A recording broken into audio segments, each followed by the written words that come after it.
Welcome to today's report, prophecy, and how Bible in the end times is correlating with the end times of today, July 2nd, 2018. My first video, my first podcast might be a little bit odd, a little bit weird, but I will get more comfortable and better at it. So go ahead, give it a like if you like it. If not, I digress.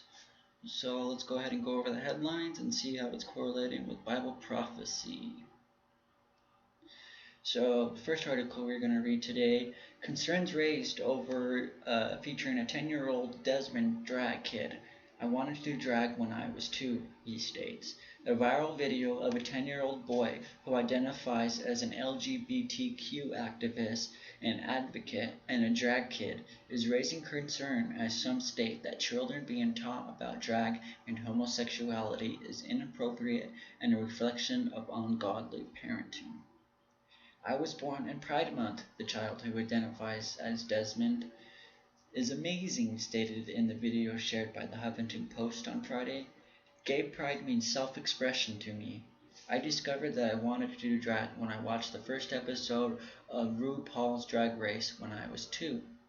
Desmond donning in a pink dress and a hat was called up on stage by RuPaul during DragCon 2017, characterizing him as a gorgeous little queen and having the boy sashay for the 2 cheering onlookers. He has also appeared at homosexual pride events and at his own YouTube channel with over 2,000 followers. In last week's video, the child outlined that in pursuing drag, he has soon began emulating the styles of various of the top fashion designers. I got my inspiration from designers like Alexander McQueen, Betsy Johnson, Comistic Cron, Jean-Paul Gaultier, and the Club Kids. Their fashion and the makeup, not the bad things. And the Blitz Kids of London, Desmond stated, wearing a yellow wig and fabric mouse ears. He explained how others can get their start in drag. If you want to do drag, you start off with a little wig and some lip gloss and a little t-shirt and a little skirt and some heels or sneakers or whatever, Desmond advised. As clips showed the boy applying makeup, you can be a drag queen no matter what. He also stated that the reason he's been dressing in drag freely is because of his parents are supportive of the concept.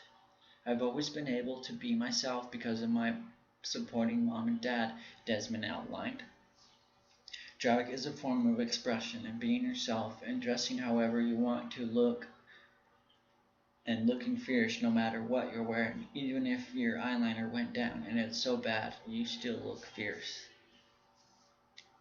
So I mean, like, it's not my place to tell those parents on how to raise their kids, but it just shows that we are living in the end times. It's definitely correlating with Bible in the end times. Sad for the kids, because our kids got to see this kind of stuff and think that it's okay. But that's why it's up to us as parents to watch what they're watching and help them in their decision making, and so that way they make good decisions, godly decisions. So let's go ahead with the article. My motto is be yourself always, but I like to add this on.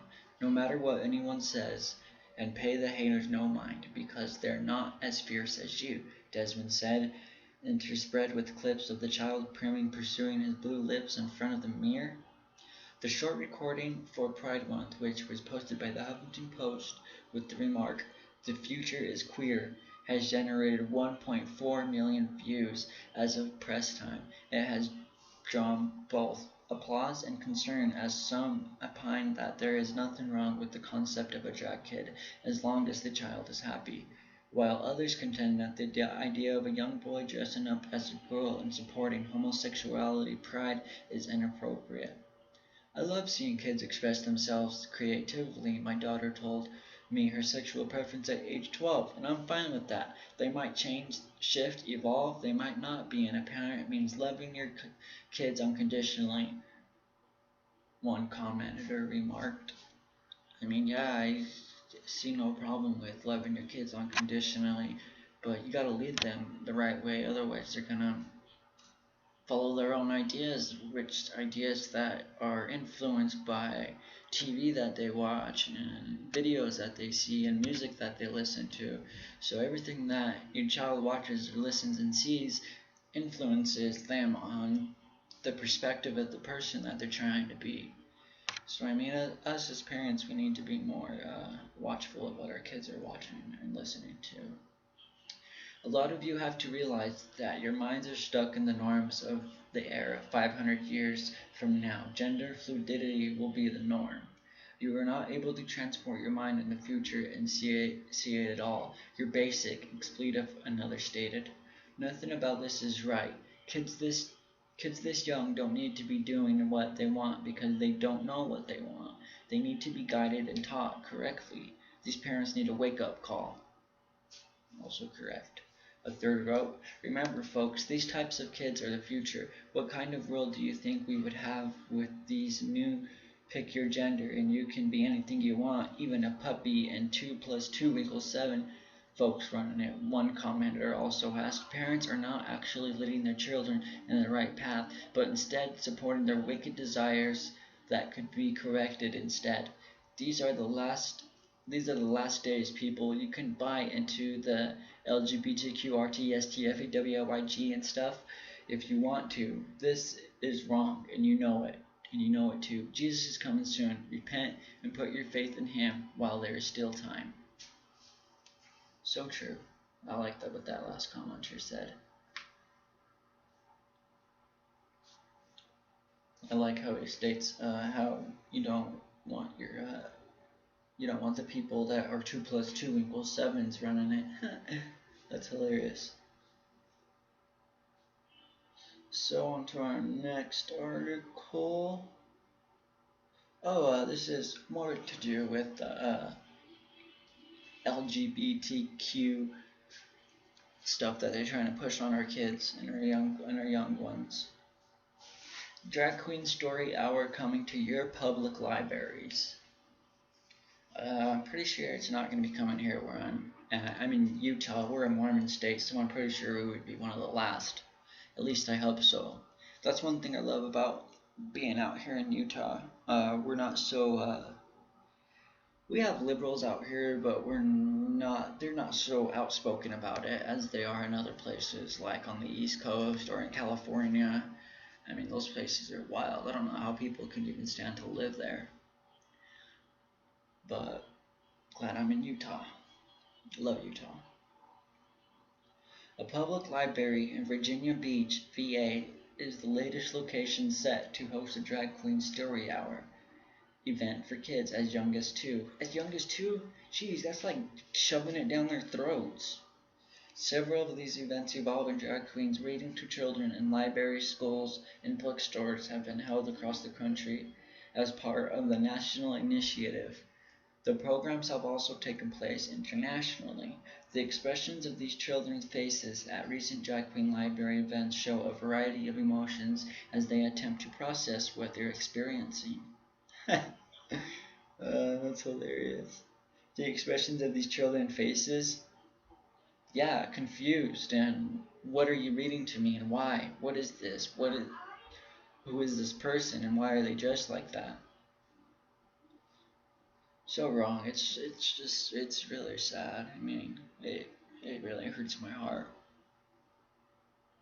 I can imagine, what it does to God's heart.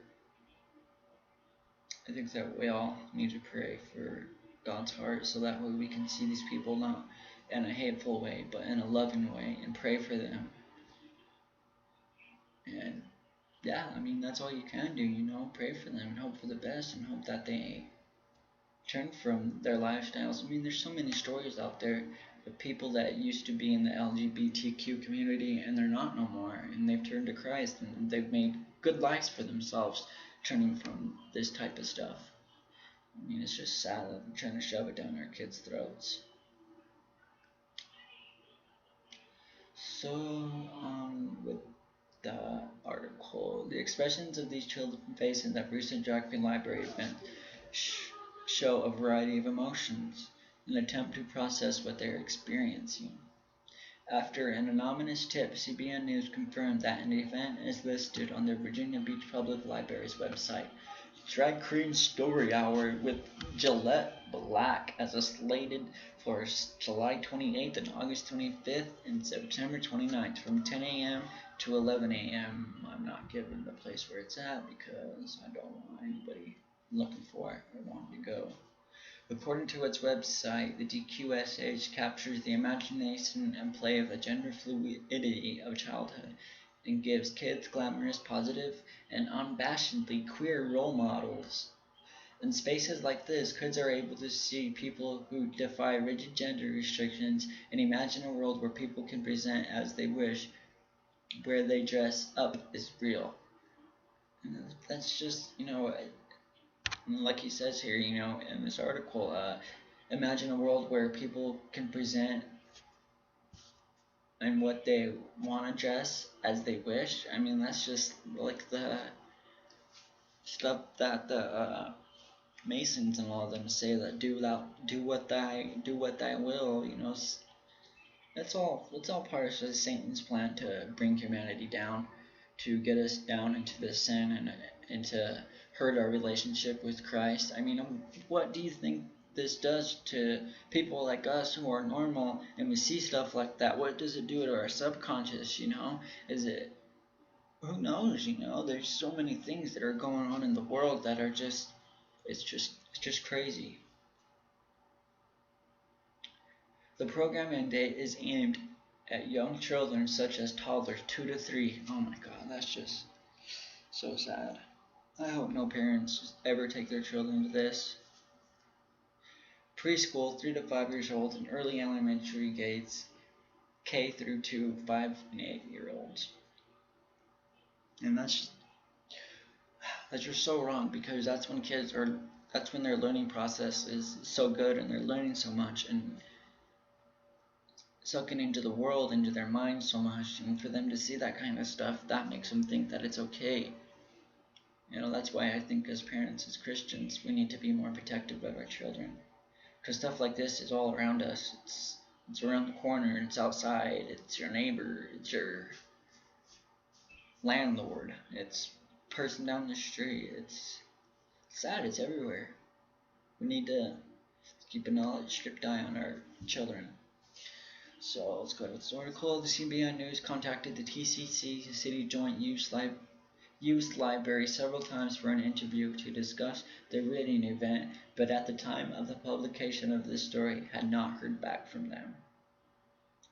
Last summer, the Boston Public Library came under fire after hosting a similar event sponsored by the Boston Sisters of Perpetual Indulgence, a group of drag queens who dressed as Catholic nuns.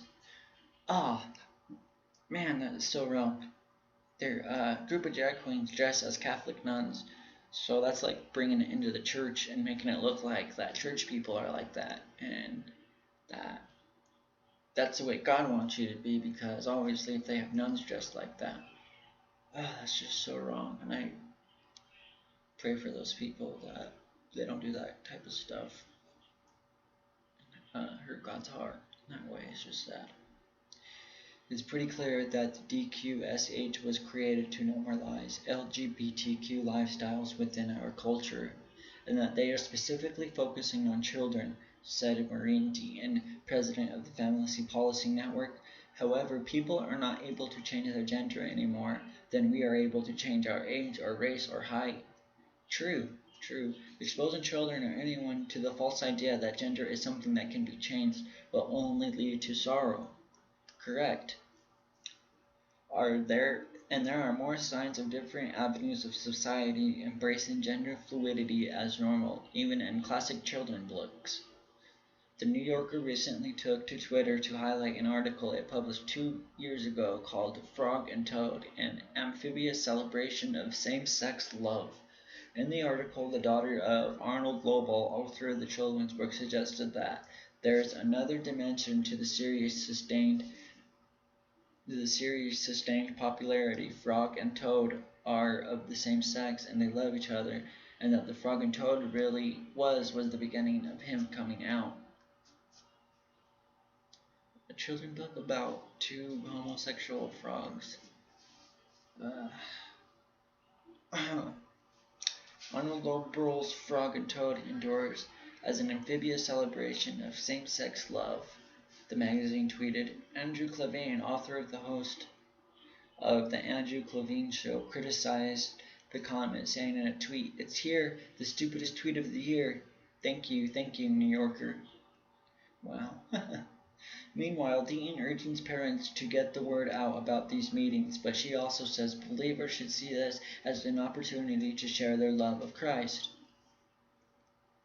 True, as I said, we need to not go at this as a hateful way and a mean demeanor. We need to approach it with love and understanding, as Christ would. I think the most loving response, if you are strong in your faith, is to attend without your children and try to get to know some of these people there, either presenting or attending, and invite them to your church and or share the gospel with them, she said in an interview with the CBN News. How will they hear it without a preacher? She continued, remember that we were once just as lost and without hope. Please remember that the organizers and the children attending are people created in the image of God, for whom Christ died. Please pray with me that they would come to know Jesus and love and forgiveness. So true, so true. I mean, when I always have bad thoughts in my head towards people that are homosexual or doing something bad or saying just being rude, I always try to think of them not as myself, but think of them as I'm Jesus. And I always say to myself, well, Jesus loves that person, so I gotta try to love that person. So I think we should all try to perceive Jesus' love onto others, because that's what we need more in the world. We need more love, not more hate. There's so much hate in the world. It's sad. So on to our next article. Now this one's just sad. It just lets you know the signs of the times that we're in. Pure genocide, over 6,000 Nigerian Christians slaughtered, mostly women and children. Oh, that's so sad. We need to pray for our brothers and sisters in Africa, because they are being persecuted, not just Africa, but all over the world, in Syria, in the Middle East. A lot of us Christians are being persecuted. As it says in the Bible, we need to pray for them as if we're with them, as if we're chained right there with them in bondage or in death. We need to pray with them as if we're with them, so that way we can give a heartfelt prayer to the Lord, a strong prayer to the Lord that will go up to heaven and shake heaven's throne and go up as an incense to God's nose and set things in motion for his miraculous power and wonder to come down to the earth and change people's hearts and minds as he's wanting to do. Amen. So let's go ahead and go on with this article. Church leaders in Nigeria have said that Christians are experiencing pure genocide, as 6,000 people, mostly women and children, have been murdered by the Fulani radicals since January. What is happening in Plateau State and other select states in Nigeria is pure genocide and must be stopped immediately, said the Christian Association of Nigeria and church denominational heads in the Plateau State in a press release last week. The church leaders said that over 6,000 persons, mostly children and women, and at the aged, have been maimed and killed in night raids by armed Fulani herdsmen, which is prompting the cry to the government of Nigeria to stop the senseless and bloodshedding in the land and to avoid a state of complete anarchy where the people are forced to defend themselves. The press release also pleaded with the international community as well as the United Nations to intervene in the Fulani attacks, fearing they might spread to other countries as well. Yeah, we don't want this kind of stuff in our country, even though it is here, but it's under the radar. It's not so open as it is out there. Thank Jesus that it's not. We are particularly worried at the widespread insecurity in the country, where wanton attacks and killings by armed Fulani herdsmen, bandits, and terrorists have been taking place on a daily basis in our communities, unchallenged despite huge investments in the security agencies. They added, saying President Mohamed Buhari has failed to bring the attackers to justice.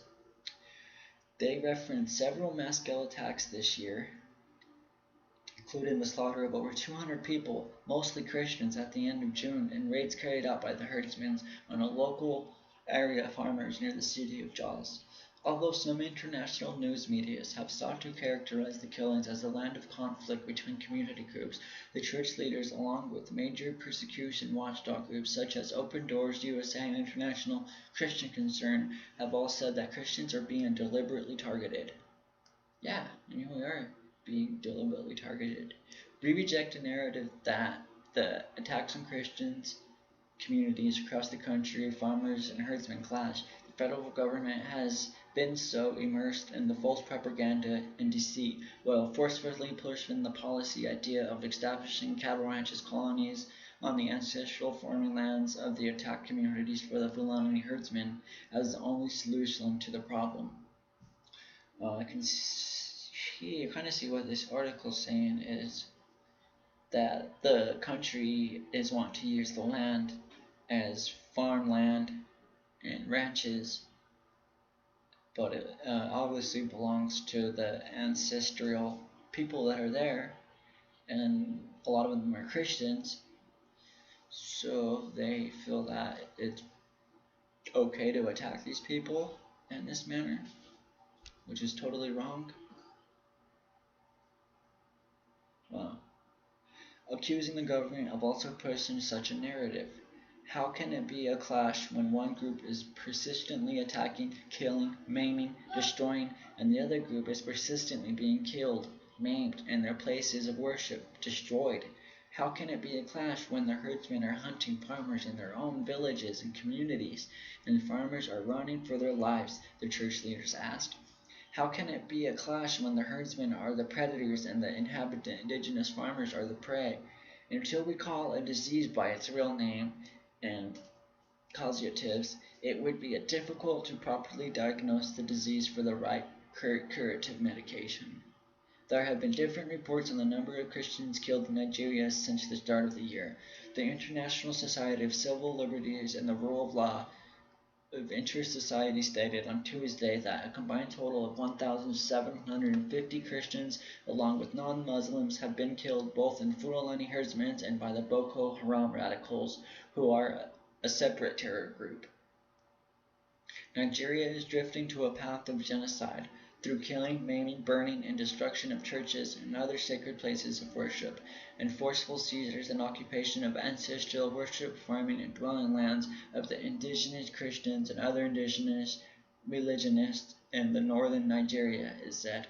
Roman Catholic Bishop William Ania Gaboko separately told the charity Aid to the Church in Need that the world cannot wait for a full-on genocide before deciding to intervene. And correct, I mean, we need to do something about it now before it spreads to the rest of the world. Yeah, it's just sad, you know. We definitely need to pray for our brothers and sisters that are out there being persecuted, as if we're being persecuted with them. So, on to the last article for today. It's a very interesting one. It's about the blood moon. About the blood moon that's coming here in July. The sign of the end times, another blood moon appears in July. According to astronomers, there will be two bodies in the heavens at the end of July, which will both appear as red, the planet Mars and the Earth's moon. On July 27th, Mars will appear brighter in the night sky, and it will appear brighter than it was in 2003. The website space.com reports Mars will be 35.98 million miles from the Earth and will be 10 times brighter than usual. On the very same day, Earth's moon will also appear red, but only for a couple of hours. According to astronomers, it will be the longest lunar eclipse for the lasting 1 hour and 43 minutes. So we might want to capture that date there. I know that they said in this article that there was 2 more coming in 2019. Let's see, January 21st, 2019, there will be another blood moon. And July 16th, 2019, there will be another blood moon. You want to mark that on your calendars for something to watch for ahead of time. You know, a good thing with these blood moons is that you can get people that don't know scriptures and that don't know the word and quote word to them, and then go show them the blood moon, and then show them not just the blood moon but the rest of the prophecies that are being fulfilled. That's a great way to get somebody to turn and see the world as it really is. Basically, for them to take their red pill. I mean, there's plenty of scriptures that we can quote. You can quote Joel 2:31, Acts 2:20, and my favorite, Revelation 6:12. Joel 2:31, the sun shall be turned into darkness, and the moon into blood before the great and terrible day of the Lord come. Acts 2:20, the sun shall be turned into darkness, and the moon into blood before the great and notable day of the Lord come. And Revelation 6:12, and I beheld when he had opened the sixth seal, and lo, there was a great earthquake, and the sun became black as sackcloth of hair, the moon became as blood. All the scriptures refer to the moon turning blood red as a heavenly sign of the end times are fast approaching.